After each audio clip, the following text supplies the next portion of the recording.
In light of recent events, I decided to have a parents' talk where we could be heard on issues affecting our youth players. So thank you for joining me. Vicki Braunstein is a softball mom, as well as a licensed clinical social worker and therapist who specializes in sexual abuse and trauma. LaTanya Tobin has a son that plays AAA hockey and a daughter who also plays hockey. And thank you for coming. Charlie Cordero played basketball and baseball through college and has a son who played travel baseball. Thank you all for being here. My first question. Instances of player sexual abuse by a coach has received lots of publicity lately. A simple Google search will reveal such instances across all sports: ice hockey, baseball, gymnastics, swimming, soccer, football, tennis, taekwondo, to name a few.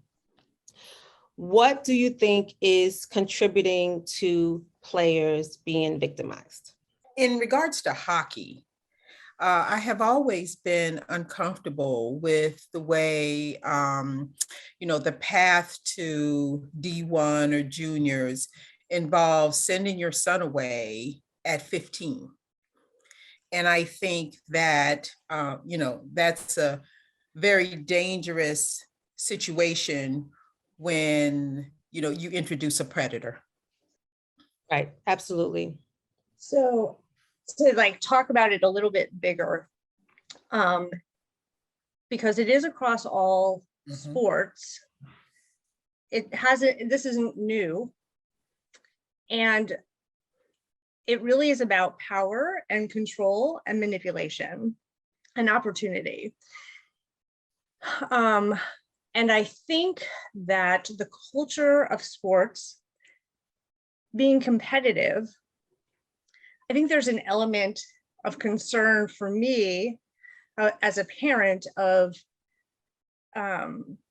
the ideal and the goal is always about winning and is always about who's the best, and they're devalued their humanity versus more value on what they're able to accomplish. And I think that starts off with a really bad power dynamic and keeps the athlete vulnerable and dehumanized. And I think that's systematically problematic. And then you have people who, regardless of whether you're talking about any institution who is a predator, are going to seek opportunities to show themselves up as helpful, kind, and expertise. They have an expertise in something, which also elevates their kind of like a bubble around them of trust. So I think that's kind of like a lot of the problems. And then what you said, LaTanya, about sending your kids away, gymnasts go and live far away for a long period of time, which isolates them, which is a predator's dream come true. That's right. And there's lots of grooming. And I think that's kind of also for parents a really important thing to start talking about, is understanding what grooming looks like, because it's not just, again, in sports, it's any kind of power dynamic, any kind of institution kind of opens the door for that. Right, absolutely. I was going to say, I agree with LaTanya and Vicki both. And I also want to add this one element. And the element is of the monetization of travel ball or travel hockey, baseball, whatever.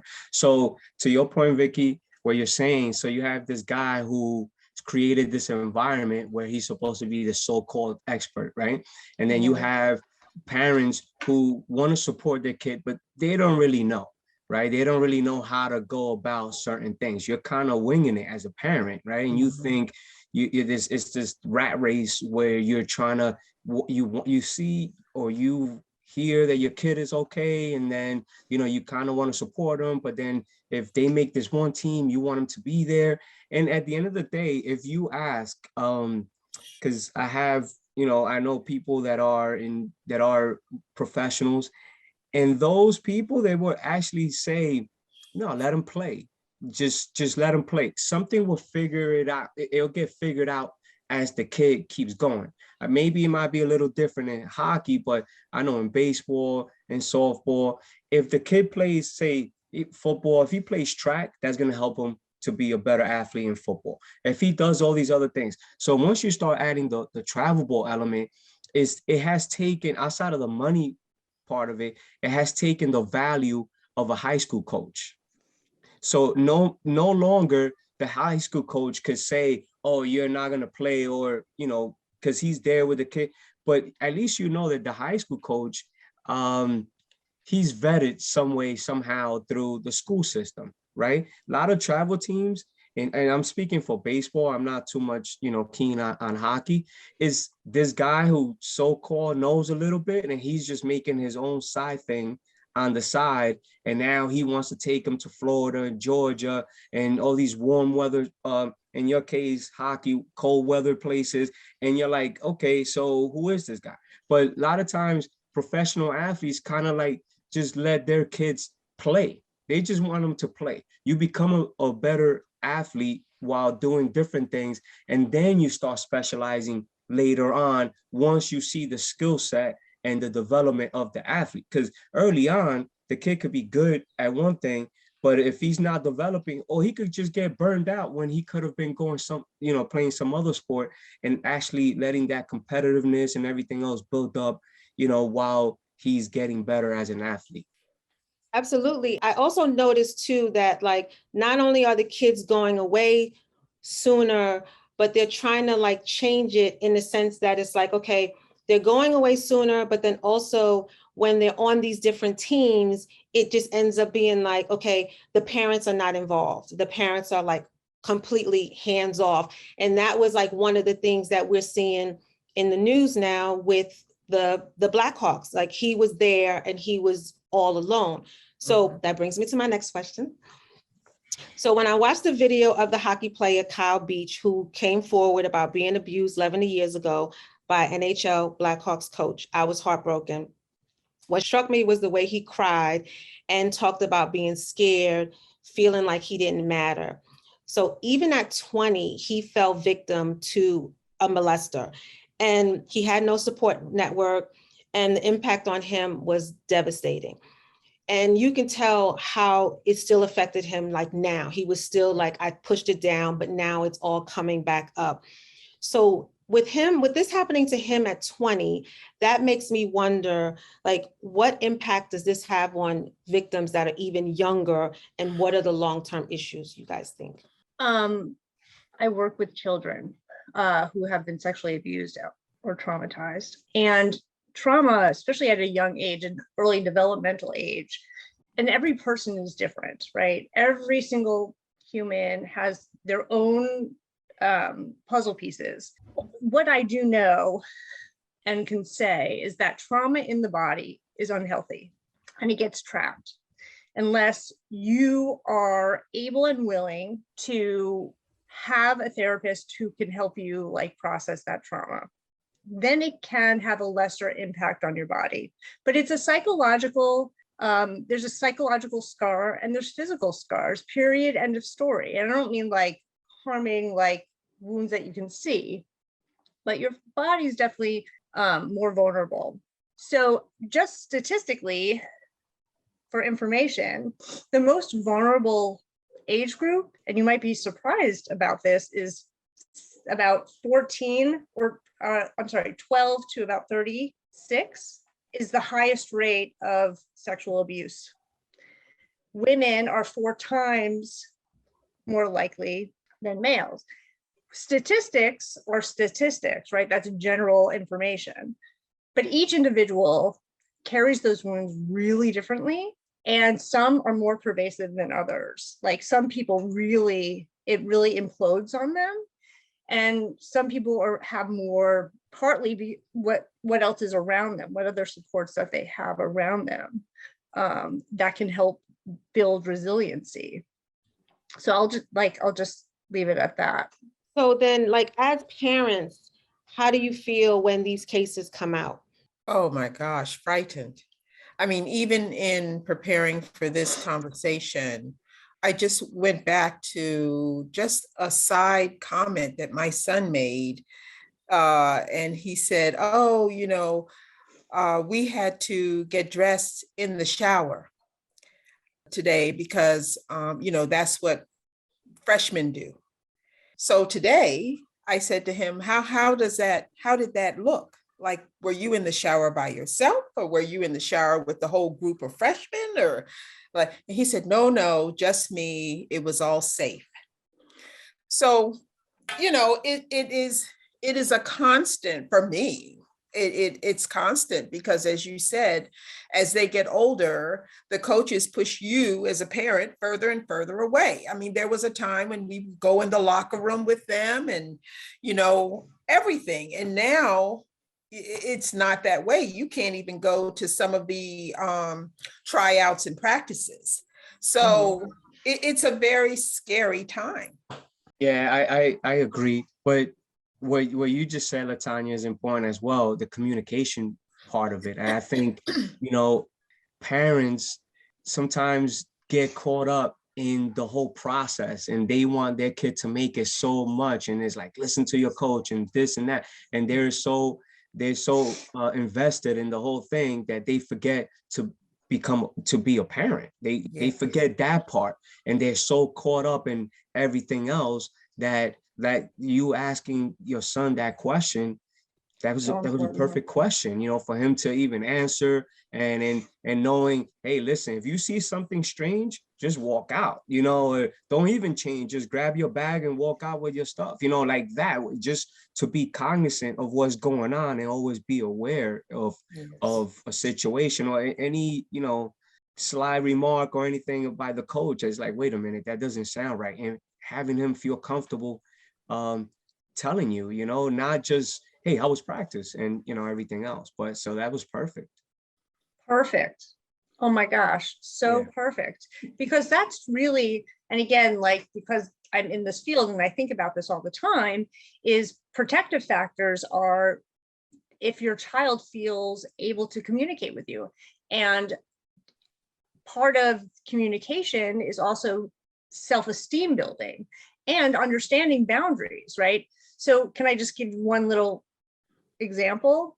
So my daughter was exploring different sports and she got into martial arts, and it was from this Olympic athlete who was a female. And I was like really excited because she was a female. She was, it was her gym.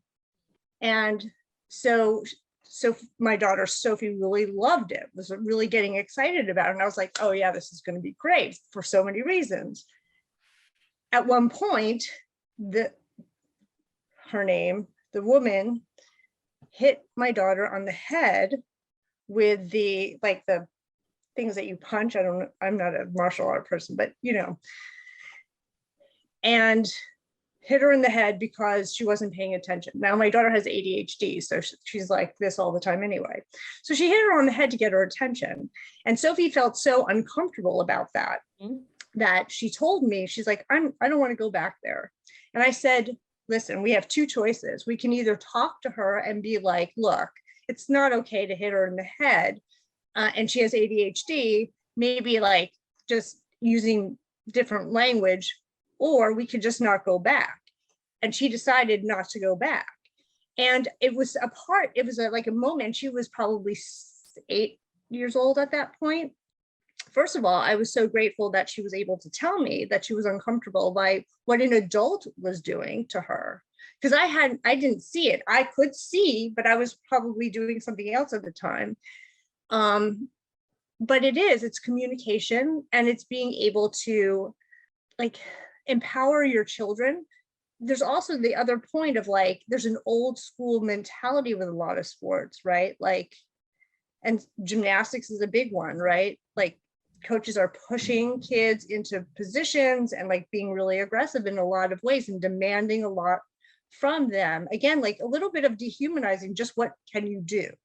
So I think having those kinds of conversations with your children, it's really important. No, for sure. And that leads into the next thing that we were talking about. So coaches, they don't want to deal with the parents. They only want to deal with your players. Even though the parents are investing a lot of money, we're investing a lot of time and travel. So do you think this gives the players too much responsibility, having them deal directly with the coaches on their own? Or do you think, so what do you think is an appropriate age for the coach to deal with the players individually? Not 15. Not 15 for sure.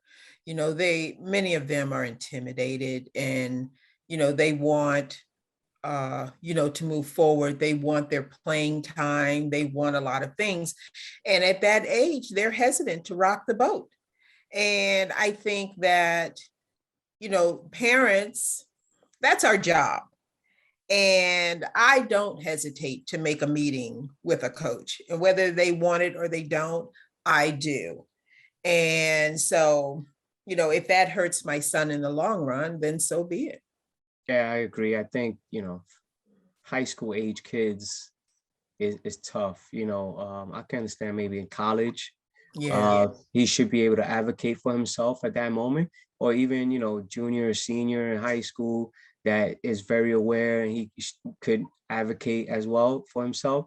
But, when you're talking about a freshman, 14, 15, that's kind of tough, right? I mean, I do understand that some parents are over the top, but as a coach that you're running a legitimate program, you should be able to have some means of communication between the parents and your staff. Or maybe you don't want to, deal with the parents, but have somebody from the program that would represent the program to speak to the parent and, have that kind of open line of communication. Because 14, 15-year-old kid, I mean, your program, nobody's going to get signed at 14, 15 anyway, right? But they make it seem like it's like tomorrow, there's going to be a scout here and you're 14, 15. I mean, but that's all part of this whole thing that they've created that, I don't know, like everybody's thinking 5-6 years in advance when you're not dealing with the problem now. At the end of the day, you're talking to a 14-year-old kid, And I think that also brings up in terms of like them being vulnerable, because now they're in a position where they're thinking like, okay, this person has sort of my future, in their hands. And, they may not know the right words to say. They may not know how to approach the coach. Whereas, sometimes an adult can say, I'm talking to you adult to adult, as opposed to adult to kids. So, I think that also comes up like whether or not only dealing with the players at whatever age, does that cause some sort of vulnerability as well to, predators? Because my kids as well is the same thing. Like we don't talk to the coaches because they don't want us to talk to the coaches. But at the same time, we try to find ways to talk to the coaches without, without them feeling like we're intruding on them. So now what do you think about the whole idea of, this process, sexual assault in youths, and what type of conversations are you having with them that can help keep them safe? I know, Latanya, you touched on that a little bit with asking like pointed questions. So what else do you think? Like, what other conversations are you guys having? Well, I'm throwing the tough questions out here. Yeah. I have just always been open and honest with my kids, and thankfully they're open and honest with me. And it's a shame that you have example after example, but my daughter went to a meeting to participate in track this past week, and it's a girls track team with 3 male track coaches. And she said that they said, listen, we don't want you bringing your boyfriends to practice. We're your boyfriends. And you're going to have to commit, show your commitment to us. And she said, that made me very uncomfortable. And I thought, they may have good intentions, but those were not the right words to use. And so, I just think you just need to make every effort to be connected to your kids. It's a tough age, but you do whatever you can to stay connected, to stay in relationship, and don't make it like taboo. Make it open, honest, and receive them. I was gonna say the one thing that I even now, like I drill into my son, is that I really don't care what somebody else is doing. We do things a little different in my house. So if I'm asking you a question, I need you to tell me. And if so-and-so doesn't talk to the parent, then that's what works for them. But I need to know, because if something is wrong that you might not know, I might have to, let somebody know or explain to you, hey, this wasn't right. This was this, this was that. And the line of communication definitely needs to be open at all times. Yes.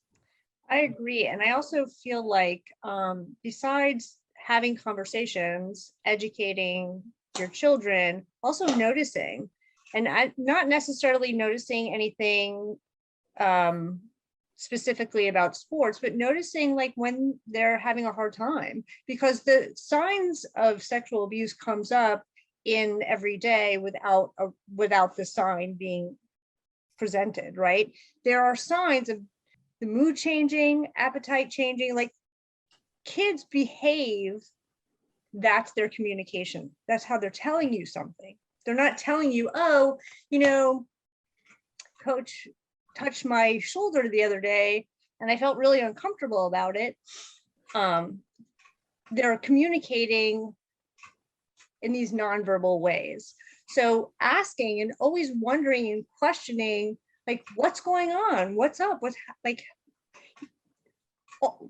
across the board, being in tune with your kids and knowing that if they've done a misstep, there's consequences to things, but you want to be able for them to talk about the tough stuff without fear, or like because kids are like hardwired, because their brain is hardwired to avoid long-term consequences and just avoid like direct getting in trouble, and they're doing risky things in general.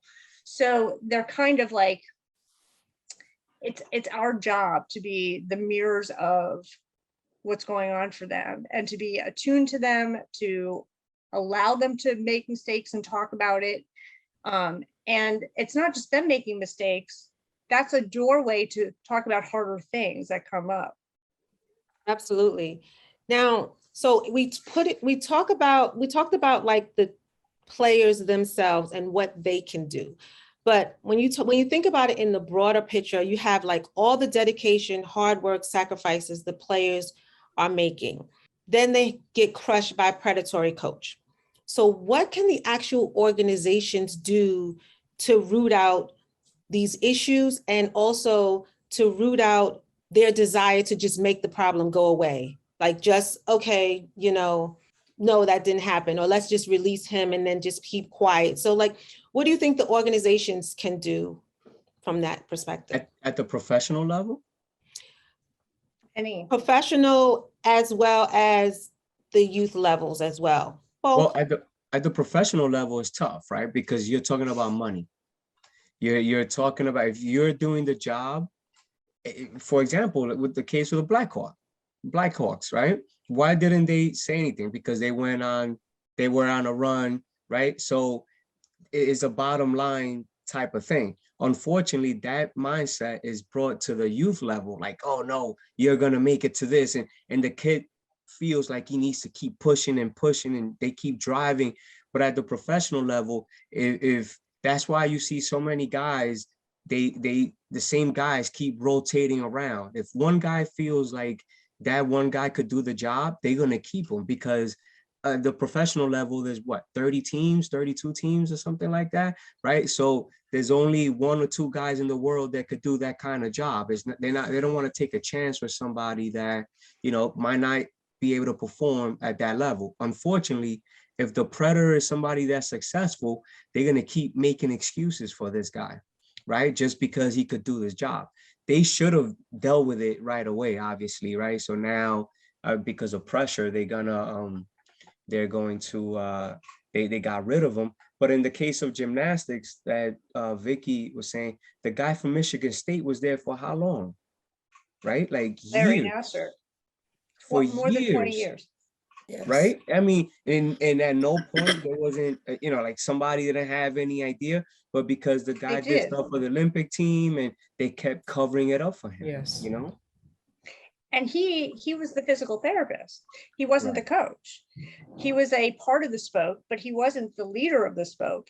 And the leaders of the spoke, the Russian couple that are I can't remember their From names. Florida, I think. Yeah, who have been in the gymnastics world forever, you know, allowed, if you read all about the gymnastics thing, that came out years ago, right? Years and years ago. So did the football guy at Michigan. What At Penn State. or Penn State, Penn State. right? Yep. Yep. Years ago. Years. And he had a Yes. child fund. So that's Yes. he's classic perpetrator. Yeah. Like that's the field I'm in, right? It's classic Yes. perpetrator. But it's the institutions. I think it's not just, again, like it's not just sports, but because sports is so monetary driven Yep. and success driven, that it dehumanizes the people within it who are making the money, who are making the success. And I really feel like there's also this whole other layer of victim shaming that is part of our culture anyway, where it's really scary to come out because sexual abuse is really hard to prove. I worked in the DA's office in crime victims. Like, it's really hard to prove because most people won't say it until way after. So there are concrete things that can be done in institutions that people can like ensure, people who are part of the process can ensure happen, like background checks. I mean, that's one thing. Also leadership. We have to rethink leadership in general. And there are certain people who are out there doing that in football, in women's soccer. There's lots of push and change for how teams are organized, who's organizing them. And I think that like parents being more part of the organizational part of it, or former athletes being part of it, is all good stuff. Yeah, I was going to say it's particularly, I think it's particularly tough for male athletes to admit that they've been sexually abused. You know what I mean? And so, I'm just going to say, I didn't grow up with hockey, didn't know a lot about it, but the more you know, the more I feel like as an institution, it's broken. And it's broken on so many levels. And so, I believe that people need to be held accountable. There needs to be a buddy system. No one should be alone, just like they stopped having priests alone with children. Nobody needs to be alone with a child. If you're in a position of authority, like you need to sort of put in some stopgaps. And until that's done, this will, I don't know that it'll ever reconcile or be, corrected. So as parents of athletes, what's the path forward to protect our kids? Yeah. Keep your hands on them. Keep your hands on them. Don't let them go very far. Even when I say that, I mean the communication, the teaching, letting them know what's acceptable and not. And, that's the best you can do. You gotta hope that that your teachings at home carries over, Yes. and that you also can't forget that you're the parent. At the end of the day, you're the parent, right? And you gotta have his best interest at all times, even if it's you gotta pull him out and walk out. He might not understand at that point, but you're doing what's right for your kid at that moment, And empowering them right? that they can trust their gut when something feels wrong, and they can tell you about it. Thank you, guys. I appreciate you coming and talking about this because I think it's an important issue for me and it's in the news. And I think that we should be heard more often.